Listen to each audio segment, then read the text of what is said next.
Good morning મિત્રો, આજ છે મારો બીજો બ્લોગ. જય માતાજી. તમને કેમ છો? આજ સવારમાં ઉઠી ગયા છે, બ્રશ કરવા જઈએ બહાર. अलग से उठाकर स्टार बना दूंगा मैं. नहीं सारुण के यहाँ कुछ तो गड़बड़ है. બ્રશ કરીને આપણે આવી ગયા છીએ ખેતમ કામ કરવા.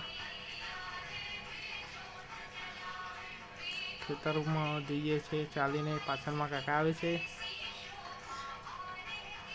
ખેતરમાં આવીને બેઠા હતા, ખાતર નહોતું આવ્યું એટલે બેસી રહ્યા હતા. એટલામાં ખાતર આવે એટલે ખાતર લેવા અમે સામે ગયા. મારો મિત્ર ખાતર લઈને આગળ આવતો હતો, અમે બીજે ખાતરની થેલી લેવા આગળ ગયા. ખાતર લઈને આવ્યા, ખાતરની કોથળી ખોલી અને ખાતર નાખવાનું ચાલુ કર્યું.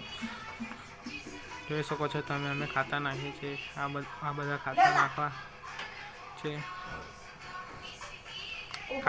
ખાતર નાખવાનું પૂરું થઈ ગયું છે. હવે અમે જઈએ છીએ ઘરે.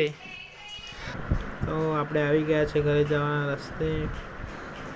હવે પહોંચી ગયા છે ઘેર જઈને હાથ પગ ધોયા, પછી બેઠી ગયો. પછી લાગી હતી ભૂખ, પછી આપણે ખાવા બેસી ગયા. મસ્ત મજાનું ખાઈને થોડુંક સૂઈ ગયા હતા. સૂઈને ઉઠ્યો તારે ઘેર ફ્રેશ થવા ગયો ઘરે. તો ફ્રેશ થઈ ગયા છે આપણે. આજનો બ્લોગ કેવો લાગ્યો તમને? સબસ્ક્રાઈબ કરજો નવા હોય તો, અને કોમેન્ટ કરવાનું ના ભૂલતા. જય માતાજી, જય શ્રી રામ.